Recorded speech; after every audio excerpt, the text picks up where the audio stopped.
शीशा के जैसा साफ हुई। शीशा हाँ हो आईना। बिरहा से कुछ सीख मिल जाई। ज्यादा ना, गुरु जी के बिरहा ऐतिहासिक बिरहा रहा बाबा। अब पार्ट 2 हमारे प्रतापगढ़ में सुने के मिलेगी। 11 अक्टूबर के हो। हाँ, एक सामाजिक बिरहा है आप सभी के बीच में। अरे वाह। अब 4 लाइन भूमिका के भाव से।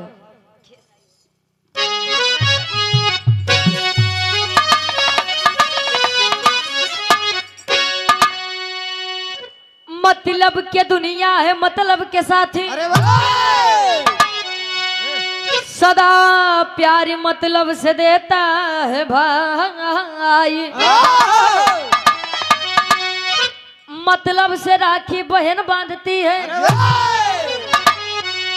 अरे मतलब से दूधवा पियावेली माई। पिता पुत्र के बीच मतलब की डोरी, पता चलता तन पे जब आती बूढ़ा।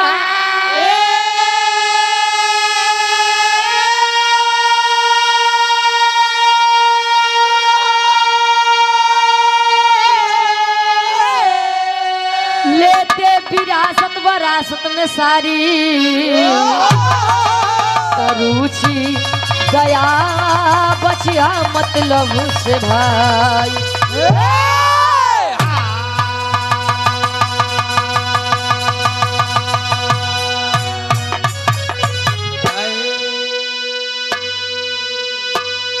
मतलब के दुनिया है मतलब के साथी, सदा प्यार मतलब से देता है भाई। गौर करेंगे। गौर करेंगे। गौर ना करिया। ए भैया ध्यान दिए, मतलब पहले के समय में भाई भाई के लिए अपनी जान दे सकता था, लेकिन आज के समय में भाई भाई का गर्दन काट सकता है। सही है। ये सही हो? हाँ। अच्छा अच्छा, एक तो सब बतावत है। कैसे मान ली पहले होत रहा भाई। मैं कहती हूँ कि भाई कुंभकर्ण जैसा होना चाहिए। बाबा बालिश नहीं हुई। जानता था मेरा भाई गलत है, अरे वाह, अधर्म की राह पर है, प्रभु से बैर किया है, लेकिन अपने भाई के कर्तव्य से पीछे नहीं हटा, भाई के लिए अपनी जान दे दिया। मैं कहती हूँ भाई कुंभकर्ण जैसा होना चाहिए। बाबा। ए भैया, पहले के समय में भय को हरने वाला भय हरा कहा जाता था। अरे वाह। आज के समय में भय को पैदा करने वाला भय करा कहा जाता है। अच्छा, आज के समय में बहन भी राखी मतलब से ही बांधती है। आएगी तो कहिए भैया हम आएगी, भैया जनता यहाँ तू आई गई है। अब आई फोन तू ले कर 5 रुपये का राखी बंद 100 रुपये की मिठाई खिया दे, वो काम खत्म। वाह भैया तो हार जाए एक साड़ी लेके आओ 500 रुपये दे। भैया हो, राखी बांधोगे तो भी, नहीं बांधोगे तो भी भाई अपने कर्तव्य से पीछे नहीं हटेगा। आज का हटे के बहु राखी बंधवे तब अपने कर्तव्य से पीछे हटिन जाए। अहिर मारे बहिर होना है, तोहार हाल बा सुना का कहते हैं। मतलब हर जगह स्वार्थी संसार है। ऐसा नहीं है कि मैं आपके पास आई हूँ बिरहा गाने में तो मेरा मतलब नहीं है, मेरा स्वार्थ नहीं है। काका रे पैसा दिए हैं तब आई है। और बिरहा में कवि जी बहुत बढ़िया गजल देते हैं। कैसे? मालिक का नेक बंदा परवरदिगार अल्लाह से फरियाद करे। अरे मालिक, गौर करा भैया। अब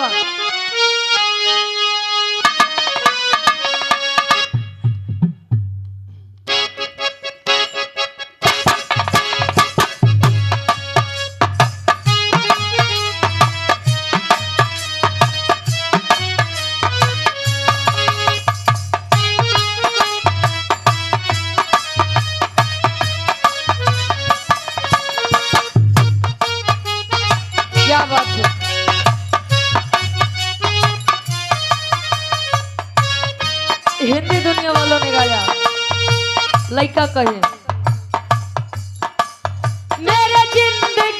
के मालिक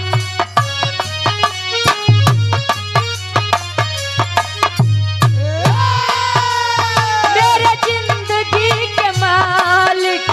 मेरे दिल पे हाथ रख दे मेरे दिल पे हाथ रख दे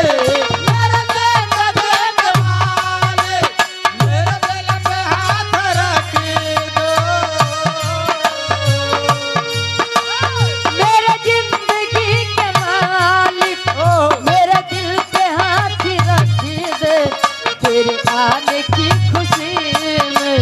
तेरे आने की खुशी में मेरा दम निकल न जाए तेरे आने की खुशी में मेरा दम निकल न जाए तेरे आने की खुशी में मेरा दम निकल न जाए तेरे आने की खुशी में मेरा दम निकल न जाए लेकिन माता पिता न होते घर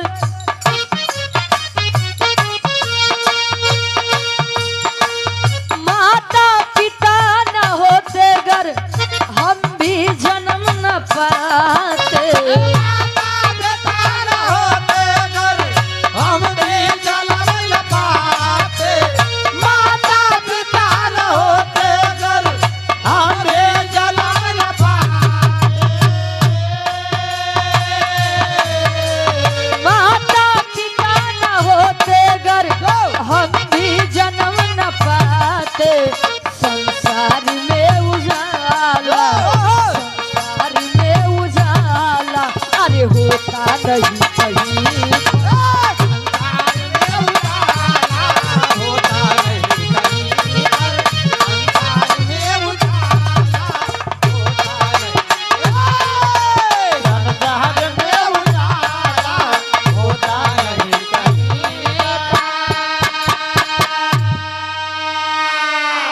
माता पिता न होते अगर हम भी जन्म न पाते संसार में उजाला होता नहीं कहीं पर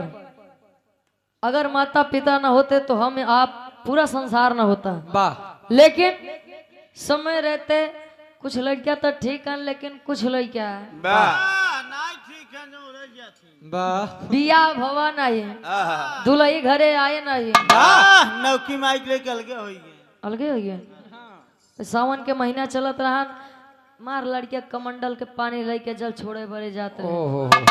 माई बाबू तरसे काका एक लोटा पानी भी नहीं वाह और लड़किया कमंडल के जल जात बा चढ़ावे वाह काशी विश्वनाथ वाह कहीं कहीं मीरा कहीं राधा वाह तो कहीं घनश्याम मिलते हैं वाह अरे पवन सुत के सीने में श्री राम मिलते हैं स्वर्ग की राह ढूंढने वालों वाह आश्रम में जाके देखो ऐसे आराम मिलते हैं वाह तो कहाँ से आया वो? वही साइन है हमका लगता जब से वो जेल गए हाय हम लागत है कहीं कहीं मीरा कहीं राधा तो कहीं घनश्याम मिलते हैं वाह अरे पवन सुत के सीने में श्री राम मिलते हैं स्वर्ग की राह ढूंढने वालों ओहो दुआएं ले लो माँ बाप की वाह क्योंकि माँ बाप के चरणों में चारों धाम मिलते हैं अरे वाह जीवन का सत्य है वाह जीवित इंसान कभी स्वर्ग जा नहीं सकता वाह और मृतक इंसान कभी स्वर्ग से आ नहीं सकता वाह देखा मन ही जाना ही स्वर्ग नरक कहाँ बा भैया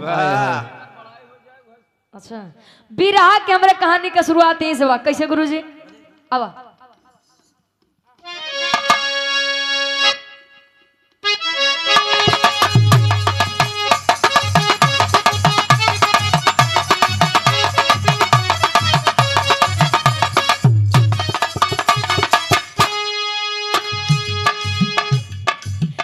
एक था गांव जहाँ एक वृद्ध रहता था एक था गांव जहाँ एक वृद्ध रहता था चादर बुढ़ाई का यादर के साथ बुनता था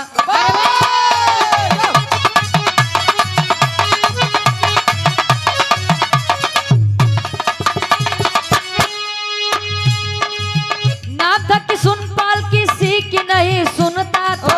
नाम था कि सुनपाल किसी की नहीं सुनता था चादर बुढ़ाई का आदर के साथ बुनता था।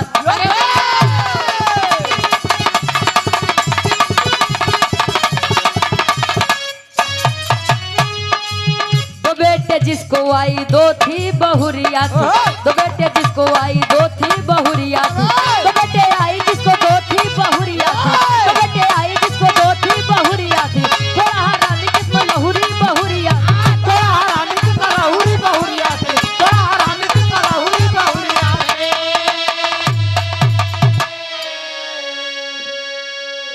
कहानी के तनी समझ ला। एक गांव बा, गांव में एक छोट सा परिवार बा। परिवार के मुखिया का नाम बताया गया किशुन पाल। पत्नी नहीं है, स्वर्गवास हो गया है भैया। पत्नी नहीं है, घर में खुद है और उनके दो बेटे हैं। धीरे धीरे समय बीता, बच्चे जवान हुए, बच्चों की शादी हो गई। अच्छा कहा थे जहाँ 4 बर्तन रहा थे वहाँ खट खुट लगा ही रहा था। दोनों पतो घरे आई तो बड़की ठीक रही, लेकिन जन छोटकी रही है छोटकी हाँ उतने दूसरे मिजाज के रहे। हर हट रही। जब किशुन पाल खाए पिए बदे मांगे तब दुल्हनिया एकदम जरी जाए। कहा ये बुढ़वा जब देखा तब एक खाइन के चाहिए।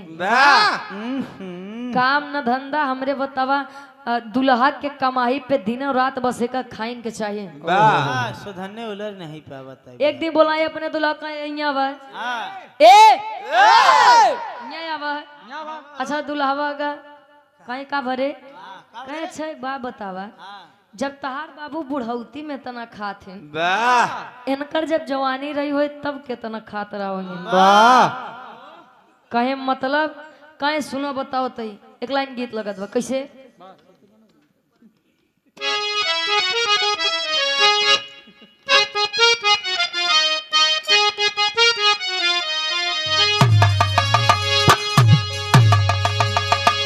बिरहा सम्राट आप स्वर्गीय गुरु आप हाफिज चंचल गुरु जी गाया करते थे। आज झलक अबे देखबे भैया। चाचा गए ए भैया जाके अब यार नहीं चाचा सो जाए, कोनो दिक्कत नहीं बा। अब यार ध्यान दिए, एक मेहरारू रही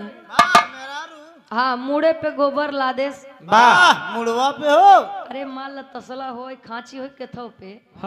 लाद के जात बा। अच्छा बगलिया गन्ना के खेत रहा, गोबर फेंके से गन्ना लेहे तोड़े लेके चली आओ बा तो 2-4 का देला मिलन। का ये चाची ये ताती तनी खमौक दे दे लगती ते मोद दे दे तनी खमौक दे दे चोइले कहे एक चीमुख बा के का देबे वाह आ तनी के आगे गई तबले देवरवा मिल गया।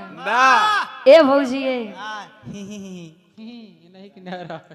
कहे का बात बा कहे तनी के उखिया मौके दे दे चोइली त कहे जाता ना वो खेत बटे हुई तोड़ी न लगता वाला खेत ना देखा का एक ही हम तोड़े बाटी वो अपने बरे तो चली तो लोग का बांट दी। आगे आई घर तो उनकर ससुर बैठे रहे बुढ़ऊ बाउलरा रह मोहन दांत नहीं बे ए भैया तो कहीं ए पतोहिया ए दुल्हन तनी खमौक दे दे कहीं बाबू जान ले हम थक गए ना का तोड़ के दे कहे सुना जैसे जैसे बताओ तो वैसे वैसे बांटी दे सब कह आई जाए। बताओ तन कैसे।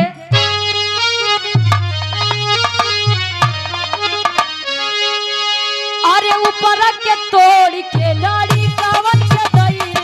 ऊपर के तोड़ के लाड़ी कावन के दई ऊपर के तोड़ के लाड़ी कावन के दई।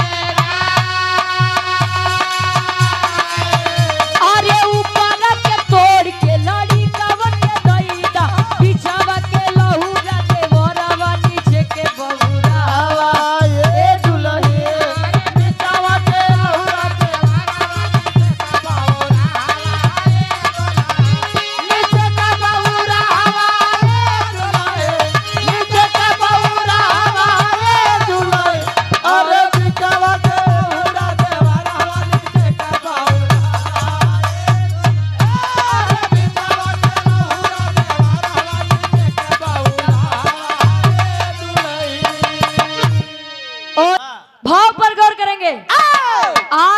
पतो है अपने दुल्हा से कहे का कहे अपने ससुर जी खातिर। अरे मरी कब बूढ़ावा हो छोरी कब जुआरा, अरे मारे जब बुढ़ावा हो मारे जब बुढ़ावा हो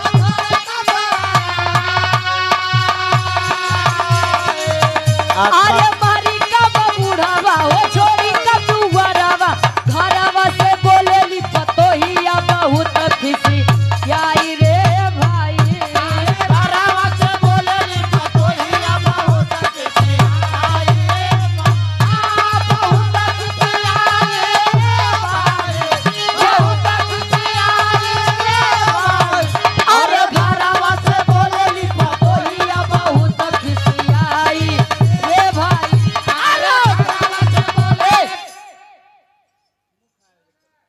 और कार्यक्रम के मुख्य आयोजक साहब आदरणीय परम सम्मानित शिव प्रसाद मौर्य जी, गार्जियन जी के द्वारा 101 रुपए का महान आशीर्वाद। उनके सहयोग करता है आप अच्छे लाल गुप्ता जी, 101 रुपए का महान आशीर्वाद दे दे यार। ए भैया ऐसे का बजी टेम्परेचर थाम न पाइए। ए भैया ध्यान दिए कहे कि जब देखा डाली के साथ का घी चाहिए कतो अचार चाहिए। अच्छा पहले के पुरनिया खाए पिए में बड़ा शौकीन रहता। खाए पिए अच्छा आज के लड़के शौकीन तो हैं लेकिन चाट चाउमीन के फास्ट फूड के। हाँ 10 रुपया प्लेट मेलम काका जितनी कमाई फास्ट फूड बर्गर पिज्जा बेचे वाले के हो जाते फास्ट फूड उतनी कमाई जलेबी ले वाले के नहीं होते। ठोक ठोक कहीं आवा चाट ले। अब इतनी बतिया जब बुढ़ौना सुने अच्छा लइकवा मुड़ी नीचे कहीं सुनत बा कहे बा बेटा बा बेटा बा बेटा बा। यह दिन देखे बदे तो का हम इतना बड़ा किया, यह दिन देखे बदे तो का हम इतनी निक के पतो हो देवाए। गोर के पातर के तो ही बदल आई रे। अरे मान ला हमार पतो दूसरे के घरे से आए रही, अरे ससुर तू तो हमारी अपन लड़किया रहा। अरे वाह अरे बाबू तोरी मैया। अब बुढ़ावना जान ला काका ओकर दिमाग एकदम खराब कहीं अब जिया बना। जब बेटवा पतो के ऊपर हम बोझ बन गए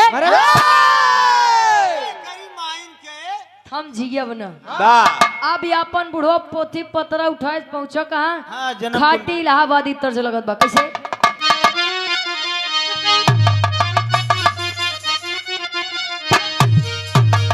आए हाय विराज सम्राट आप स्वर्गीय दादा राम आधार यादव जी झूसी नरेश गाया करते थे। अरे राम झकोरा मारे झूलनी ए बाबू झकोरा मारे झूलनी टका है साड़ी लहराए हो झकोरा मारे झूलनी। लेकिन ये के तनी से बदल दा विराज सम्राट आप स्वर्गीय गुरु हैदर अली गुरु जी गावत रहे। ये मेरे चाचा के गुरु जी गाँव में कैसे। अरे राम घुसूरी गवा बरधा गासार बरधा गसार बरधा गसार। अरे राम घुसूरी गवा बरधा कहाई सरी यही माझारी घुसूरी गवा बरधा सॉरी आई माझारी। अरे गजब किहू बहिनी अरे राम गजब किहू बहिनी अरे वाह कहाई चीनी ना भातार हो गजब किहू बहिनी चीनी भातार हो। अरे घुमा के गोरी मरलू। विराज सम्राट स्वर्गीय दादा राम कैलाश यादव जी एक बात कहते हैं कहा तेरी मेरी आंख लड़ी लोगों ने बदनाम किया कहा दुनिया के बक्कई दे चला हम तू अपन काम की है। केहू केहू कहेला उमरिया के दोस्त बा लेकिन कह के गए सूरदास ई सब नजरिए के दोस्त बा। अरे घुमा के गोरी मरलू भाई नया नाम ऐसे बहान रे घुमा के गोरी नया ना भाई के। अरे राम बदन पियर आई गया भैया। महिला जब गर्भवती होती है तो शरीर में उसके परिवर्तन होता है। गर्भवती तू जिन्हें जाना बढ़िया बा। हाँ एक उनसे पूछा अरे बदन पियर आई गया तो है गोड़ हो गया भारी बदन पियर आई गया। अच्छा या संतोष मौर्य जी की आप पूजनीय माता जी, धर्म की हमारी भी माता जी, वाह आपके द्वारा इस भाव को समझते हुए 51 रुपए का महान आशीर्वाद, ये तो मान ला क्षण भर के आनंद खातिर। लेकिन बिरहा पर गौर करेंगे, किसुन पाल बुढ़वा सोचत बा एक खियाउर कौन वाला हो, अच्छा फंसा दे चला काहे टंगिए में टंगिया ए बाबू टंगिए में टंगिया फसावाली हो ननदी भौजैया रे काहे टंगिए से टंगिया फसावाली रे ननदी भौजैया तो काहे ऊपर ऐसे डाल के हिलावाली हो ननदी भौजैया रे ऊपर से डाली के लवली नी रे नाचे भौजैया त कहे माल सफेद गिरावाली नी हो नदी भौजैया। आज के समय में तो देखा था आटा चक्की ढेर जगह हुई बा, अब तो कितना जने सुविधा खातिर घर घंटी लाई लेते हैं, किलो 2 किलो घर ही गेहूं पीस ला, कितना जने आज के समय भाई यहाँ 2 जने 4 जने कितना दिन चले। लेकिन पहले के काकी दादी अरे भोरहरिया 4 बजे उठ के जाता पे जब गेहूं लेके बैठे हैं, गेहूं डाल के जब मुट्ठा पकड़ के घुमावे, जब हिलावे तब गिरावे, तब सफेद सफेद वही आटा गिरे, तब रोटी खाए के मिलत रहे भैया। लेकिन भाव पे गौर करिएगा, किसुन पाले अपन पोती पोतरा उठाए पहुंचा, कहाँ पहुंचा, अरे पतो ही के बतिया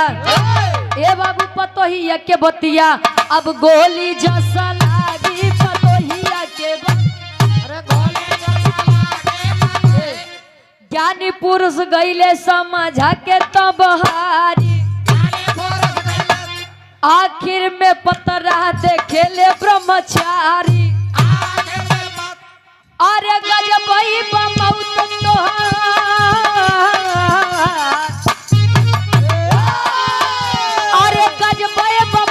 तोहरिया जब भागी पतोहिया के बतिया। ध्यान देंगे, किसुन पाल अपना जन्म कुंडली उठाया, पहुंचा गांव में एक विद्वान पंडित रहते थे, ज्ञानी पंडित पहुंचा, किसुन पाल का देखें बाबा कहीं कस बेटा किसुन पाल सब बढ़िया है ना, कैसे हमारे पास अच्छा लागत बा लइकवा के कुछ साहित्य दिखवाया है का, कहे लइकवन का मारा गोली, लइकवन बाबा जिन पूछा नलायक नहीं करी गए, कहे का बात बा, कहे तू ही देखा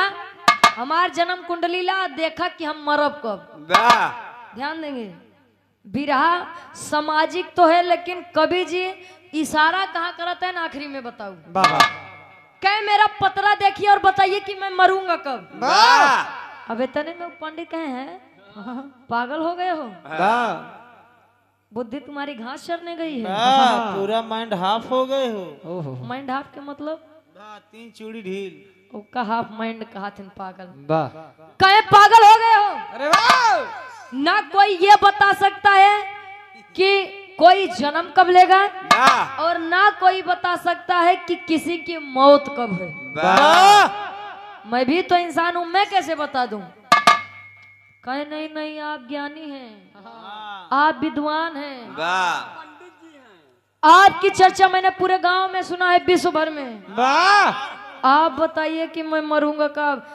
बाबा पागल ना बनाया, देख लीजिए वो समझा रहे हैं लेकिन वो समझने को तैयार नहीं है। कहे ससुर जब नहीं समझ में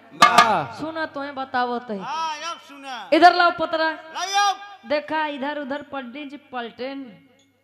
बेटा किसुन पाल ए बच्चा, अरे यार तहार तो ऐसा मौत लिखा बा,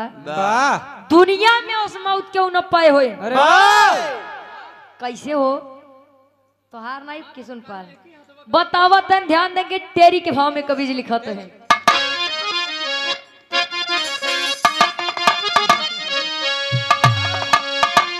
बुद्धिजीवी लोग समझेंगे। अरे मुहवा पे कुत्ता मोती जहिया, अरे मुहवा पे कुत्ता मोते,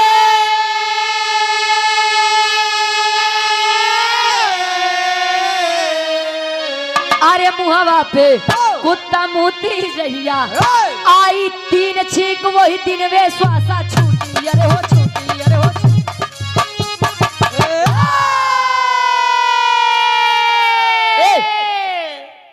मुहवा पे कुत्ता मोती जहिया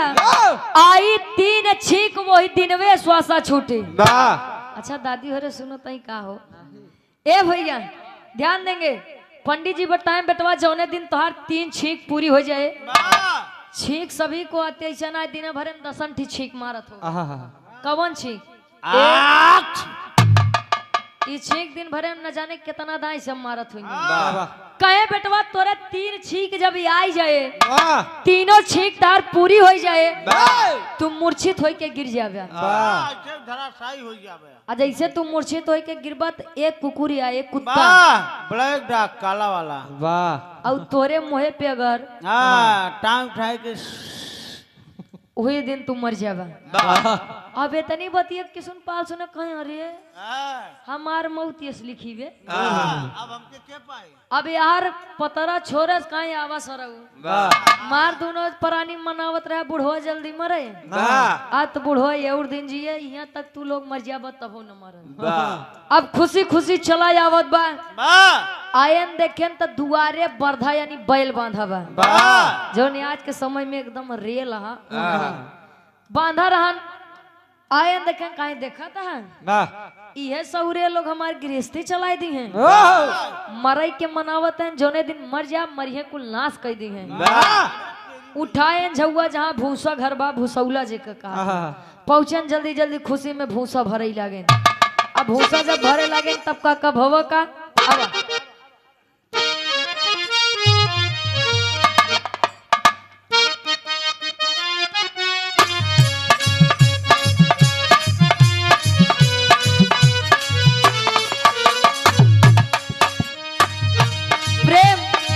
प्रेम करना कोई गलत बात नहीं है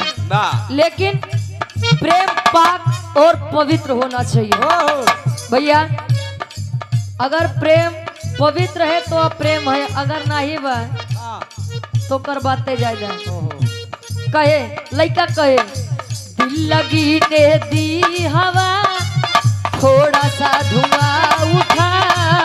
और आग जल गई दिल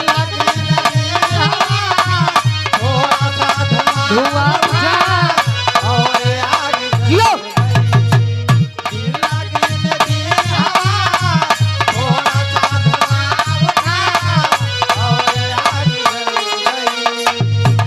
दिल लगी ने दी हवा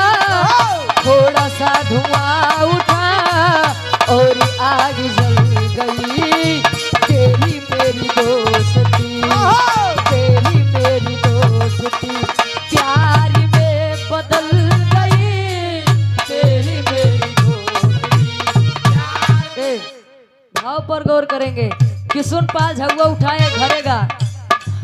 भूसा के घर में घुसा ज्यादा ही गर्दा उड़ा पूरी नाक भर गई भूसा के घर में घुसा ज्यादा ही गर्दा उड़ा पूरी नाक भर गई वो क्या घर में घुसा ज्यादा ही गर्दा उड़ा पूरी नाक भर गई भूसा के घर में घुसा ज्यादा ही गर्दा उड़ा पूरी नाक भर गई देखते ही देखते छींकवारी करी गई देखते ही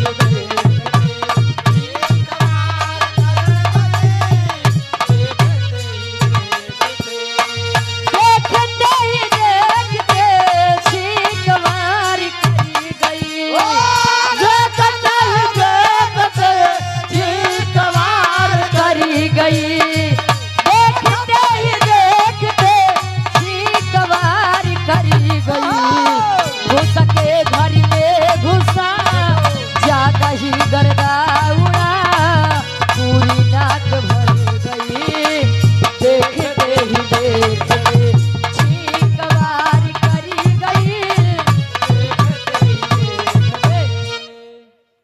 भूसा के घरे में गा जल्दी जल्दी खुशी में वो बात भूल गया 3 छींक बचावे के बाद जल्दी जल्दी भूसा भरत बा आ जब काका भूसा भरे लगा तो ओकर जौन कुनाई होत जौन गर्दा होत अगर नाकी में गा तो छींक आई जाते अब जैसे वो गर्दा वो भूसा भरत बा ओकर गर्दा जैसे नाकी में गा पहली छींक पहली छींक जब आ गया तो किशुन पाल झुआ पटक के खड़ा अरे बाप रे आय हाय हाय बबुवत कहे रान 3 छींक बचावे बा लागत बा याजे कुल पूरा हो जाई काहे अच्छा छोड़ा जाए दबे 2 छींक तो बचेबे वाह आज ऐसे आके बैठन खटिया पे तबले दुल्हैया काहे ए बाबू ए का बेटा हमेशा बैठे रहता तो का कोनो काम धंधा नहीं रे तब का करी उलर जाई काहे का काम बा काहे वो गेहुआ धोई के रख दी नहीं जाए पिसाई के लेके आवा नहीं तो रातिन तो काम रोटी खियाई थी रोटी नहीं उ लइले है अच्छा बूढ़ा न कहे अच्छा लाद साइकिल पे लादे चल गए वो रास्ता खराब रही और रास्ता जब खराब रही हिलत का डोलत जात बा तबले गर्दा गए दूसरी छींक हुई रास्ता में आई गए अच्छा एक छींक और बची पहुंचा कहीं बेटवा ए बेटवा बहुत दूर से आई बेटवा उम्र के ख्याल किया ये हमार गेहूं पीस देता है कहीं ठीक बाबा बैठ जब पीस देते है कहीं नहीं नहीं तुरंत पीसा नहीं तो हमार पतो है आज संजक खाना न दे आज ऐसे पीसे लगे बुढ़ऊ के भरोसा नहीं बा देखा तेन आज जब आटा के गर्दा नाकी में गए तब तीसरी छीके सोच लीजिए तीनों छींक आई गया बुढ़ऊ अब एकदम स्वस्थ है लेकिन वो बाबा के बताए अनुसार लेट गए आ जब लेट गए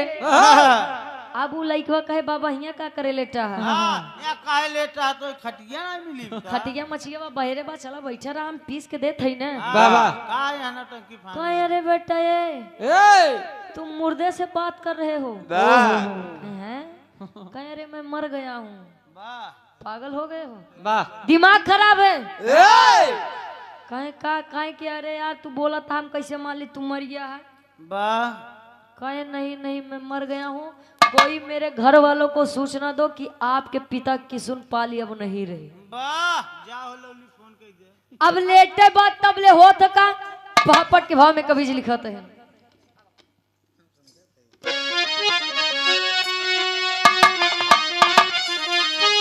अरे टांग उठा के मुंह पे कुत्ता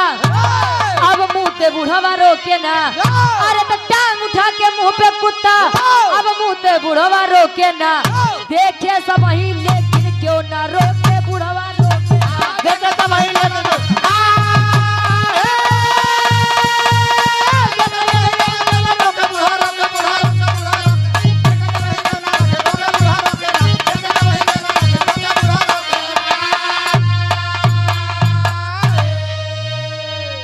अरे मुंह माते खाली हुए जब गहिले आटा के पास हो तो मुंह से बोरी लगे फाड़ने दादा हुए निराश हो अरे मैं तो मरा हूँ कोई इनको अब देता रोके अब बुढ़वा रोके ना तो देखे सब वही लेकिन क्यों ना अब रोके बुढ़वा रोके ना बुढ़वा लेटा बा तबले कुत्ता आए और कुकुर आए तो गाय किशुन पाल के लगे टांग उठाए के अपन कार्यक्रम चालू अब मुँह जब किशुन पाल के एकदम भीज गया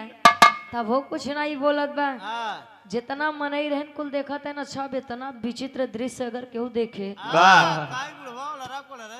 वो बात धीरे धीरे फैलब चालू हो जाती ये करत करत करत करत पूरा बाजार जब इकट्ठा हो गया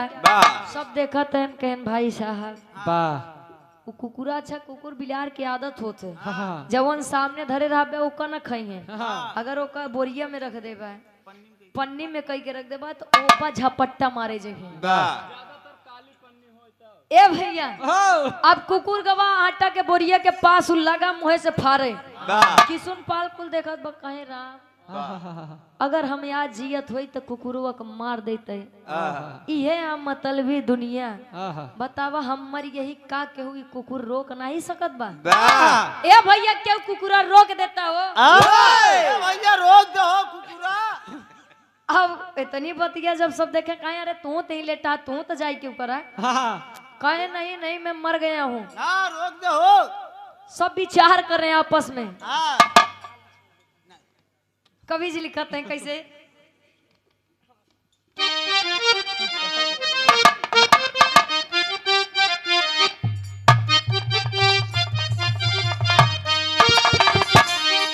अरे मरे वाला लोग या बोले आज ले न बोलले बाबू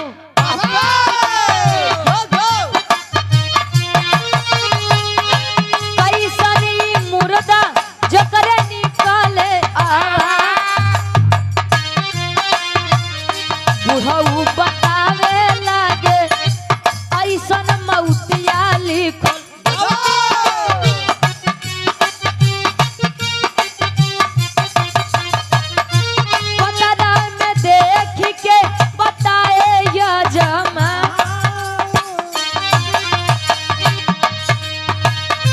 कमवा हमारी है कई दांत जोड़ी करी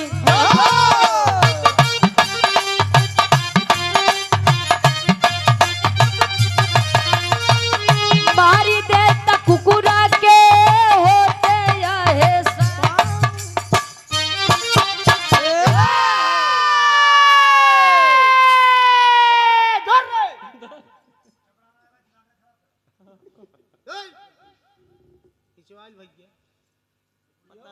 भैया पता नहीं कब हिचवाओ एक मौका पहुंचो तो और खड़ा रहा बहू बिरहा जगत के बहुत ही सुंदर कलाकार बाबा अच्छा जब चाचा आपके साथ आए ना तो हम कहें इनका जैसे कतक देखे वाह अब याद आए 8 कौड़ी वाले में देखे ए भैया बिरहा जगत के बहुत ही सुंदर कलाकार बहुत ही होनहार कलाकार धर्म के हमारे बड़े भैया आप अंकित यादव जी बाबा चंदवा सांसों प्रयागराज से आए हाय हमरे बड़का भैया जी के द्वारा सुंदर पुष्पंखुड़ियों में गुथा हुआ हार आशीर्वाद के चारी हम सम्मान कह दी हो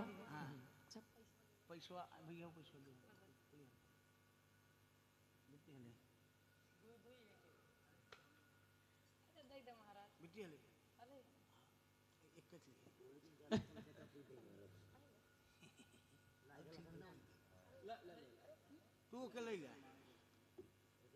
बहुत इस्माइलगंज में रहे यार लड़कियां हैं हाँ और बिना हंसे कहाँ आजकल सेल्फी बढ़िया होती है तब का हाँ दांत दिखात रही बस ए भैया ध्यान देंगे यार किशुन पाल बोला कि मेरे घर वालों को बता दो कि मेरे लिए कफन लेकर आए बाबा ललका वाला गुजर का क्या अच्छा ये बतावा मैंने ध्यान देंगे अगर बुद्धिजीवी लोग बैठा हैं तब बिरहा अगर समझे होंगे तब वाह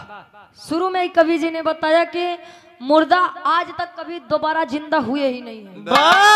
मुर्दा कभी बोल ही नहीं सकता काका जब एक दाई आत्मा निकल के शरीर में से वो दोबारा आए भैया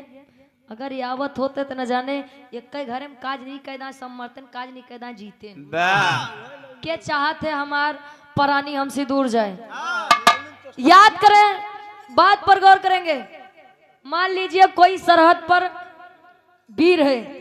हमारे और आपके देश के लिए रक्षा करने के लिए गया है ठीक है ए रुक जाओ रक्षा करने के लिए गया हाल ही में उसकी शादी हुई है शादी हुई है अगर वह जवान शहीद हो जाता है तो क्या वो पत्नी नहीं चाहती कि काश मेरा पति जीवित होता मेरे साथ होता अगर दोबारा प्राण डालने की हिम्मत किसी में होती तो क्या वो अपने पति को जिंदा न करती गौर करेंगे इस बात को कहें कि आज तक जब कोई मुर्दा बोल ही नहीं सका कैसे मान लू तुम मरे हुए हो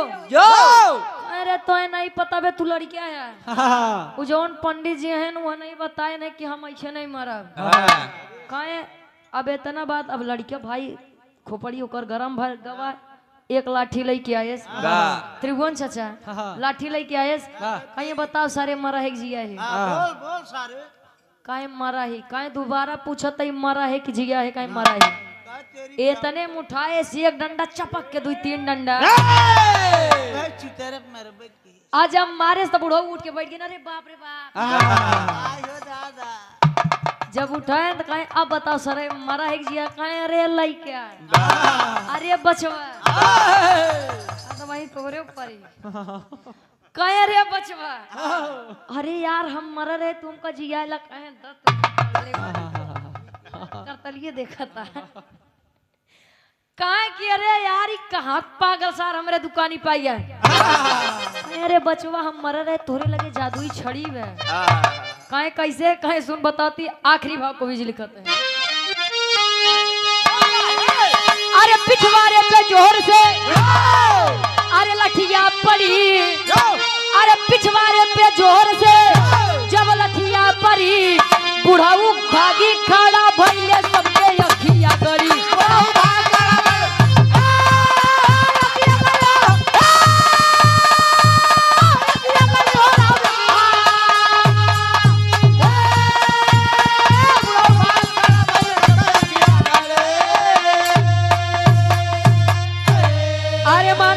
बात जवन ओही के माना तो पानी में से पानी बुद्धिमान होई के छान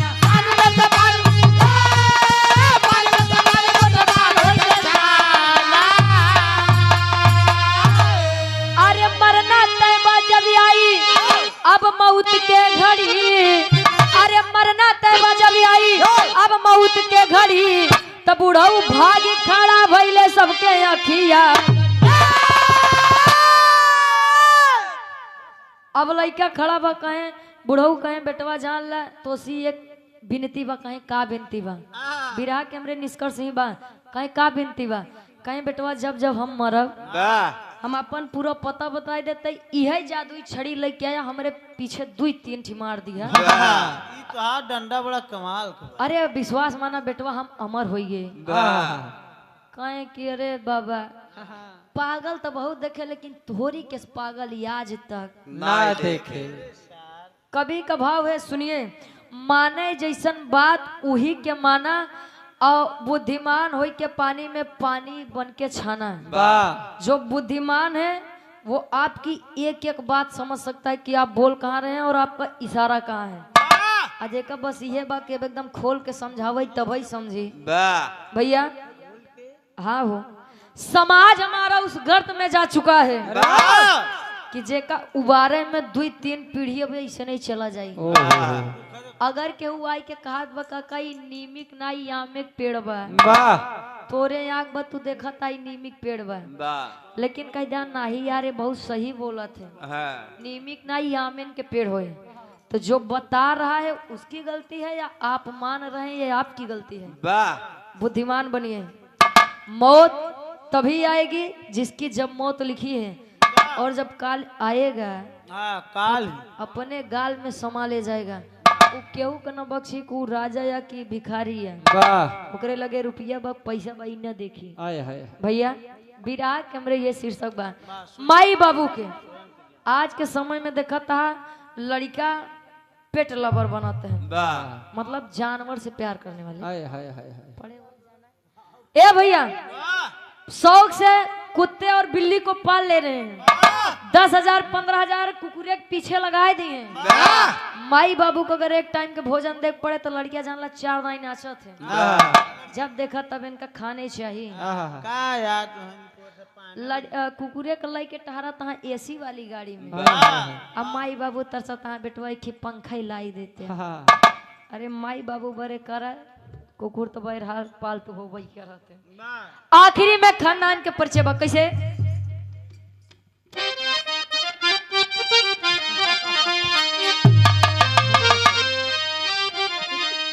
गुरु बिहारी गुरु गणेश अब रामलाल की प्रिय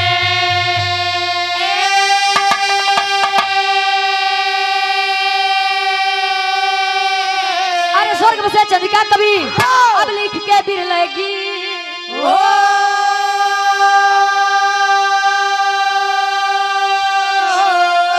अरे मुहवा पे कुत्ता मोती जहिया रुचि गया कभी बिरहा के सजीवन